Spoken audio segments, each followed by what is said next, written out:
views and opinions expressed in this program are those of the participants and do not necessarily reflect the views of BronxNet or the program underwriters.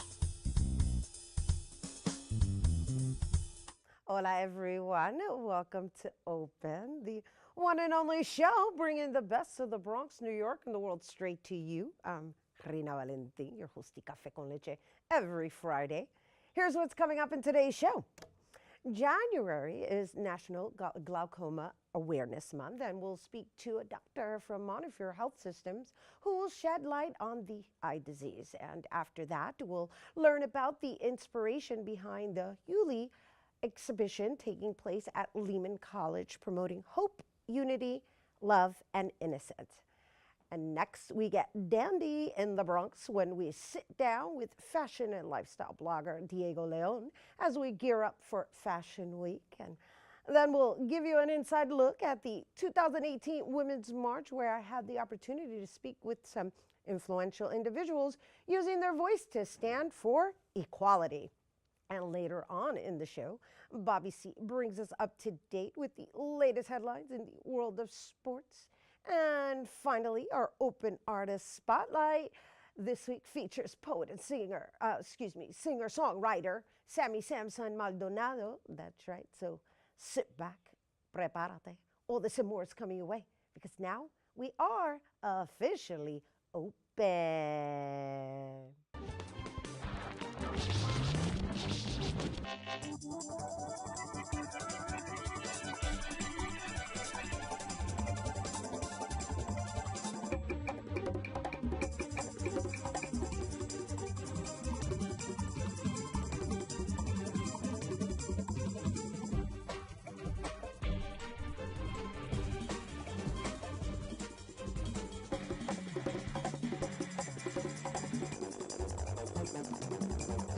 Hello and welcome to Open, everyone. I'm Rhina Valentin, your hosty Café con Leche.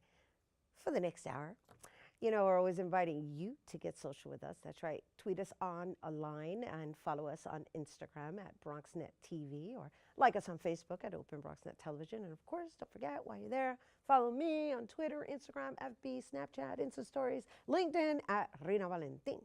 All right, so as January comes to an end, we couldn't let it slip by us without acknowledging National Glaucoma Awareness.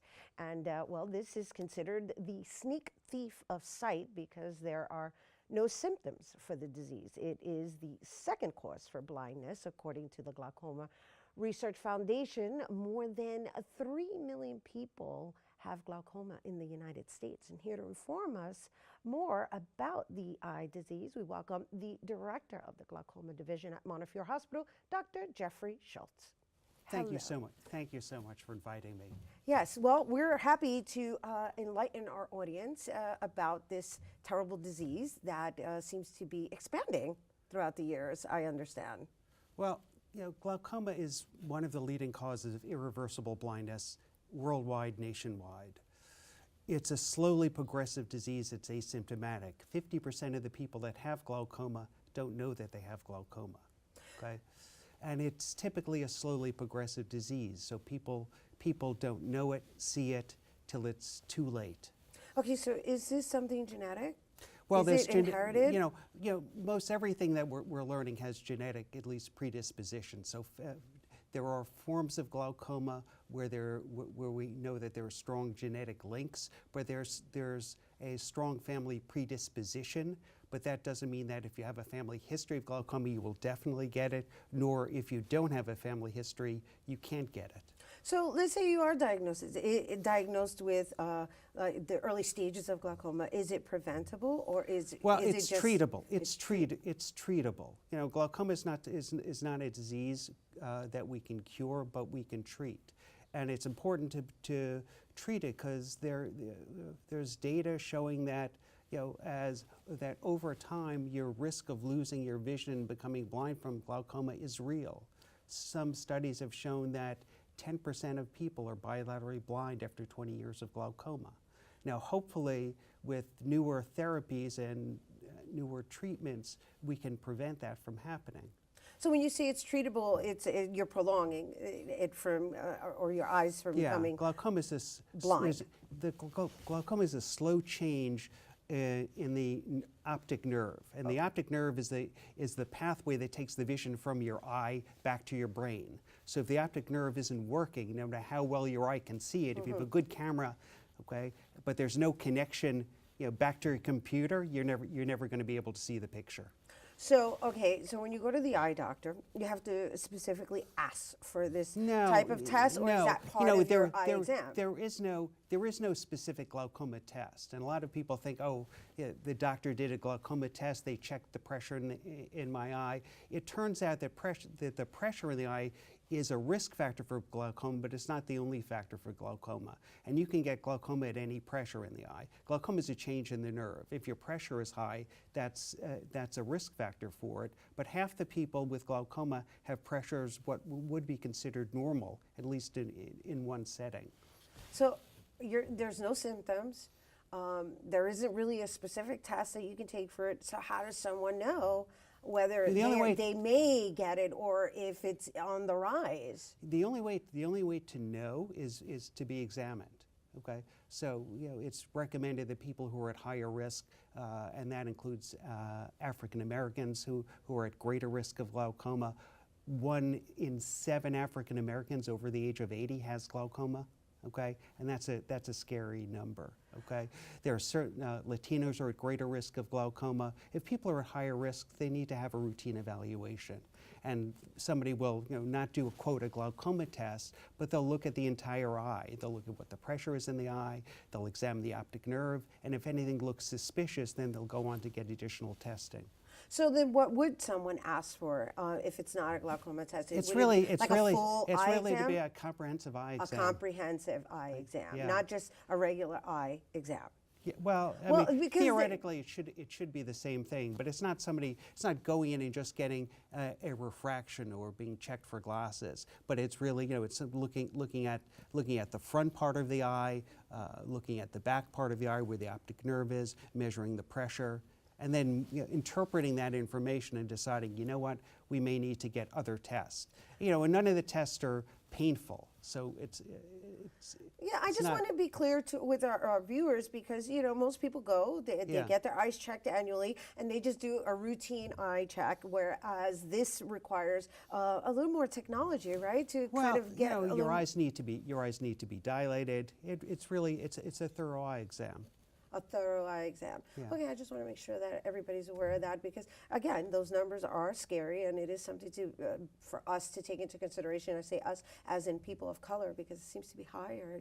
Why is that? We don't know. Okay, but there are multiple studies that show that not only is glaucoma more prevalent or happens more frequently in certain ethnicities, but it tends to be a more severe disease.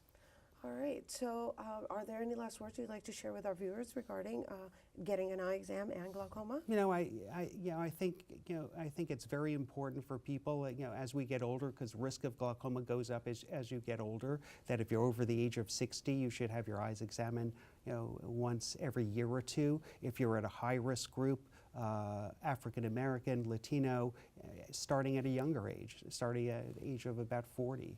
Of about 40. So basically you're saying your eyes should be examined every year if you're at a higher risk of obtaining glaucoma? Every year or two at that point. Every year or two. Yeah, and then based upon what the doctor sees, they can then recommend what the follow-up should be. And so if they go to Montefiore, should they ask for Dr. Schultz? Well, we have a large staff of excellent physicians, and they're all qualified. Yes. Well, we thank you for coming here and sharing it with our viewers. Thank you so much. Absolutely. Thank you, Dr. Schultz. Once again, you guys, for more information on glaucoma, please visit montefiore.org. So, CrossFit Borough and Bronx Mutters teamed up together to bring awareness to health in the Bronx community by engaging in workouts and community activities. Let's take a look at that.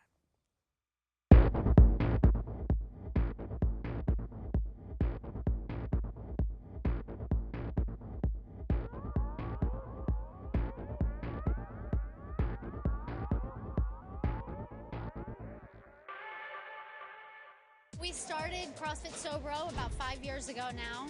We built some partnerships with different fitness groups in the Bronx. Today we have the Bronx Mudders with us. We are the Bronx Mudders. We do mud runs. We enjoy what we do. We just have fun doing it. We just want everybody to just come out and join us. It's not a competition. There's no perfect person in our group.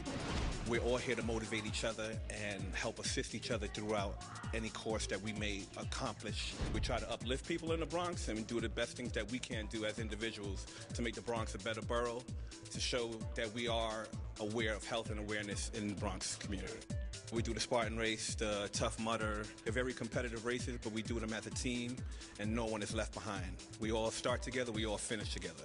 That's what the Bronx Mudders motto is. We decided to come into the South Bronx really because it's an underserved market. There weren't any gyms at all in this area, and the health and wellness has always been a concern in the Bronx. We're here every Sunday, 11 a.m. at Sobro CrossFit. We're going to prepare you for all these races, for what's going to happen in the future, for what's going to happen to you in life.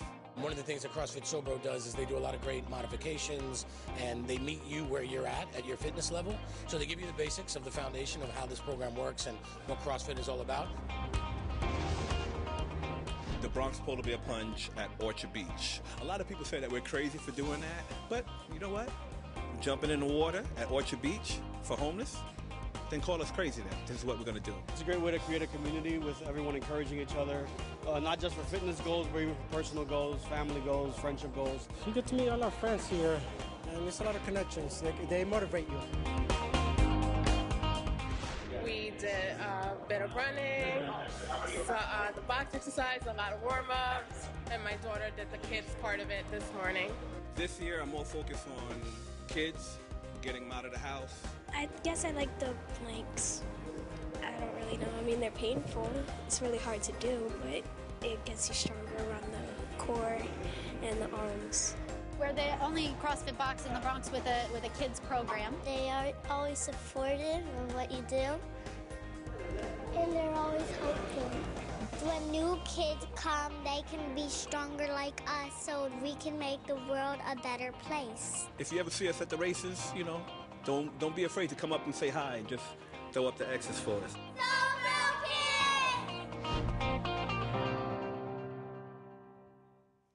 And you can see the Bronx Mudders out in the community at events like the Bronx Polar Bear Plunge against homelessness, when Mudders join BronxNet Television at Orchard Beach on February 17th to raise support for Bronx Works homeless services, and, well, they're going to collect warm clothing items for the homeless. So make sure you visit BronxNet.org for more details.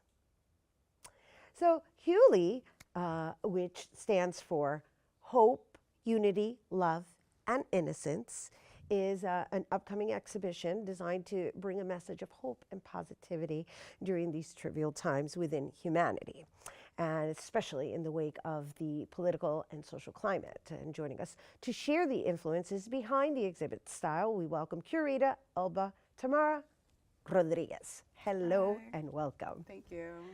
And so, first of all, is this like one of many curations that you're putting together? This is my second. This is your second. My second curation, yes. Yeah, I wanted to know, are you an artist? Informally. I'm more specifically an art history major. I'm studying to be a curator. You're studying to be, okay. And so what inspires your curations? Obviously, we can afford what you're curating this time around. So right. Is it based on the actual social climate that's in our current presence? Yes, well, in this time, a lot of people are taking protests in a very negative way. It's a very anti-stance. And so instead of going into an anti-way, I wanted to go into a pro-way. You know, just promote positivity, love, hope, instead of just kind of breaking down those, you know, our president, things like that. Who? Sorry. Yeah, right. So the beauty of what I have reviewed and researched in your work and your choice of works, as well as your influences, which I want to share with our viewers, is particularly in the, what's his name, Felix, is it? Gonzalez Felix Gonzalez Torres, right? And he was an artist who had AIDS, right? Well, his lover died of AIDS complications. And so that influenced his art piece, the Untitled piece, in which you are now kind of designing or inspired by, we'll say, right? Not you as the artist, but in the curation. Yeah, as an art historian, I think it's important to reference, art is not created in a vacuum. So it's important to reference all those arts that came before us because eventually they influence what we do. So with Felix Gonzalez Torres, he created a pile of candy, which was showing at the Met Breuer. And guests were invited to take them away as a symbolism to his lover passing away. But what I wanted to do was create a bowl of conversation hearts. And you're invited to take away that candy, but in order to create a positive message and share the positive message on those hearts with the people in the exhibit. Yeah, I love the symbolism behind the people taking the candy away and how it's just basically dissolving and it kind of relates to negligence as well, or the neglect that people who end up with the disease end up feeling. But then it's also the colors and the art. And so with your curation, what is that representing for you in being influenced by today's social issues? Well, I just think it's important for us to have a voice, and however we can express our concern or our voice, whether it be in the medium of art or, song, poetry, marching, the Women's March, and it's important for me to know that I am still referencing art and historically into our present social climate. It's lovely, and you're honoring the artists as well. So what should we expect at this exhibit? Oh, well, I'm going to have food and refreshments, free raffle, candy, chocolates, music, just a very hopeful and positive environment. Oh, and I'm also having somebody give out free hugs. So anybody wants to come, and that's also a nod to the Free Hugs campaign, which was created due to the xenophobia that's going on in our society. Wow, you're really conscious about everything. Yes. It seems like it's being really detailed, it's being curated very detailed oriented. Thank you, yes. And also not just for the visual, from the other stimulating senses as well. That's hot. So, so I understand you're also still looking for artists? Yes, I have posters that I've put up, flyers rather. The deadline is February 4th. And I'm still looking for any art submissions, whether it be sculptural, just basically all mediums. So I can be reached at gmail.com,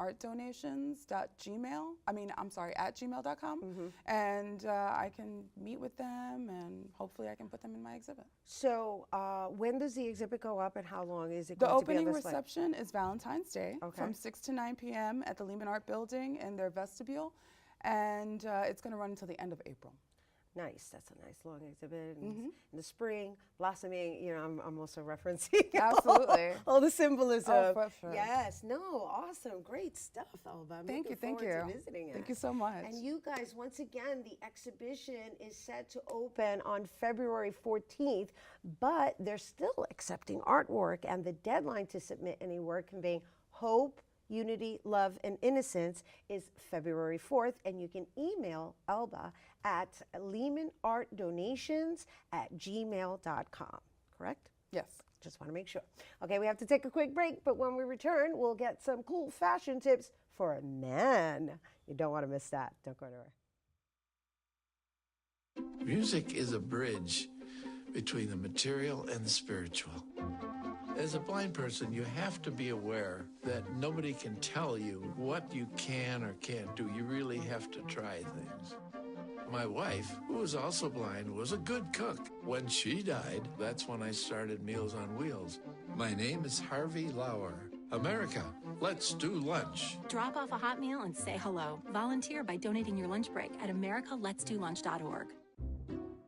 I'll never forget the day our landlord called and said, read your lease. No pets allowed. My owner tells him my dog ate the lease, but that didn't work. And now I'm stuck in a shelter. But this pit bull is ready for a new crib. I'm loving, loyal, and play well with others. So don't be intimidated by all my muscles, because the biggest one I have is my heart. That's right, I said it.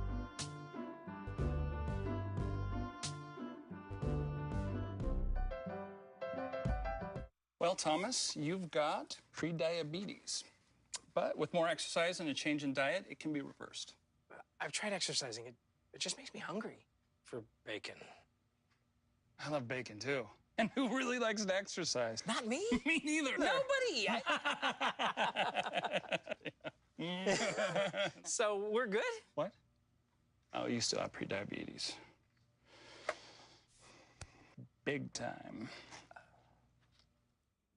Welcome back to Open, everyone. You know, always inviting you to get connected with us. That's right. Like us on Facebook at Open BronxNet Television. And, well, we're going to jump right into our next guest, Bronx-born fashion lifestyle blogger who refers to his style as dandy. Yeah, he's all about being fashion forward and showcasing his love for fashion with the Bronx. And here to tell us more about his blog and share some fashion tips for men, we welcome fashion blogger Diego León.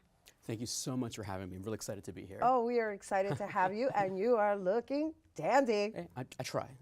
Love the blue flower. Thank you. Makes a little pop up with the color combination right here. Absolutely. So let's talk a little bit about your journey because it's quite fascinating. I mean, your origins are from being a teacher for pre-K, Yeah, exactly. which requires a certain level of sensitivity, if you ask me. I try to be patient as I can, you know. But yeah, I started as a preschool teacher.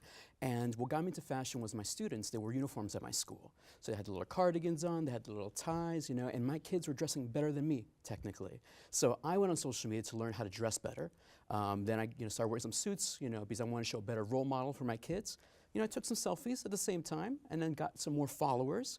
And then I remember the first time a company messaged me on Instagram. They're like, hey, Diego, we like your Instagram. Can we send you a free tie?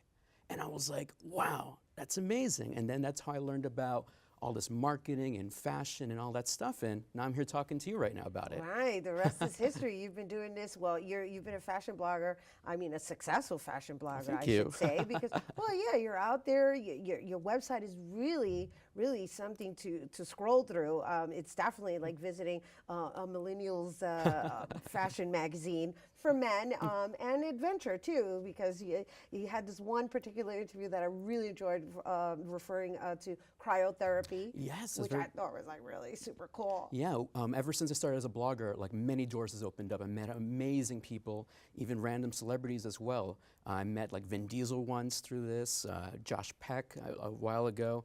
And then the cryotherapy thing, I got to check that out. I was in a cryo chamber, negative 200 degrees Fahrenheit for 3 minutes. Oh and the rest of it is in the blog if you want to see it, but it was pretty cold. It was brick. It was brick. And so what were the benefits of going through that therapy? Well, it's really for people who do a lot of intense working out. So if you're like an intense runner, marathoner, working out, the Rockettes use it a lot because, you know, they're always dancing a lot, and it just lowers the swelling a lot. So definitely if you're into fitness, it's worth a shot. That's cool. Yeah, instead of soaking in ice. Exactly. It's a bit more. And you get it done quicker. It's a bit more dandy, you know, doing it that way. Oh, I like that. So, okay, so we went from preschool to blogging to now you have your own blog style magazine website for what, 4 years now? Yeah, I started my blog in 2014, so it's been a while. Yeah, well, this is great. Congratulations, and Thank you. on your continuous progression, because now you're styling and you're designing your own line. Yeah, exactly. So what I'm trying to do now is collaborate with more menswear brands to just make my own accessories and suits. So for example, this suit actually is a collaboration I made with this brand called Book a Tailor. So hopefully in early February, I will be releasing a capsule collection of 3 different suits. And the idea behind the suits will all be inspired by things I grew up with in the Bronx. So this burgundy color is actually based on, I went to Cardinal Hayes. And, you know, Cardinal and gold, so I wanted to like give back to that type of color. And then I'll have 2 other suits, but eventually there'll be secrets. I appreciate that, because you know when you wear uniforms, you kind of want to stay away No, from that's the true. color. That's true. I used to hate uniforms, but now I have my own uniform that I want to wear every day now.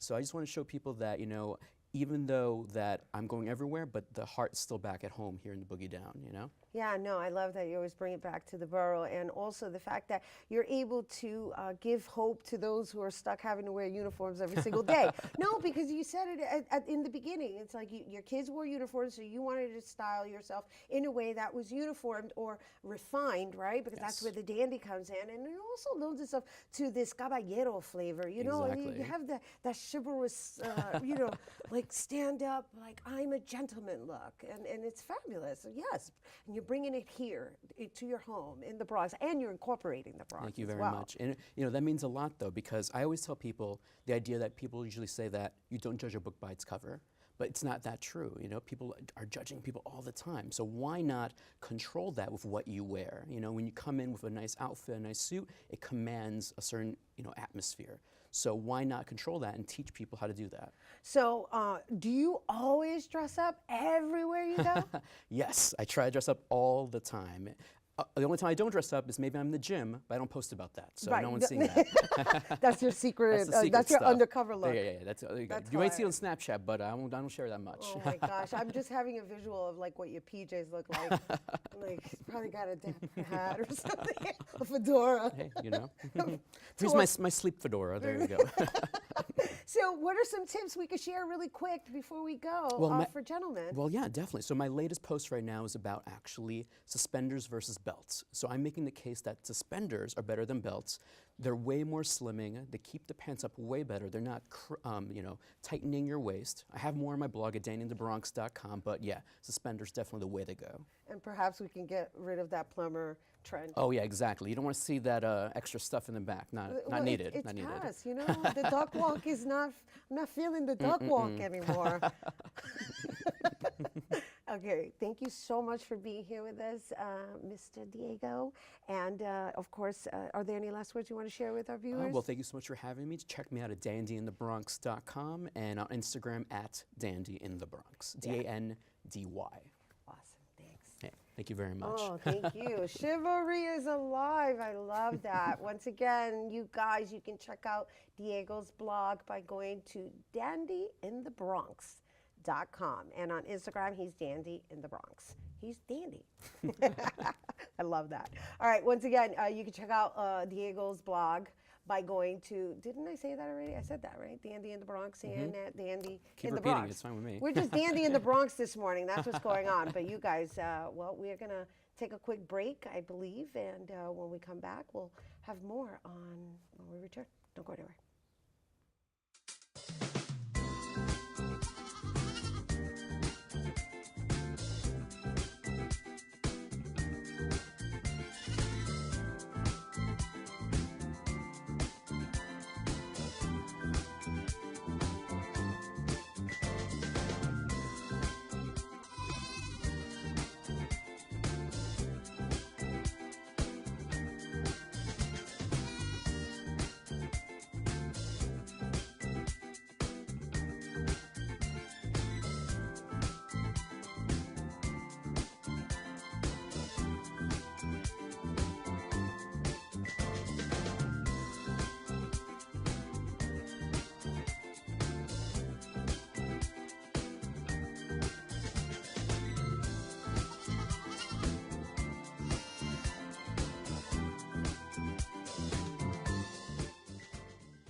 I got a creak in my neck, limp in my step, cramping in my muscles every time I try to flex. All of the ones get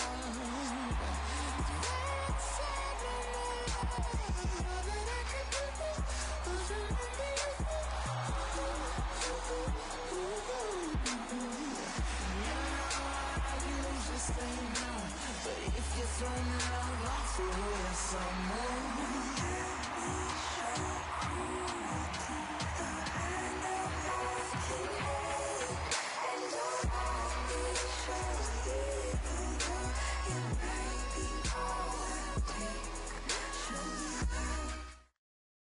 Hey,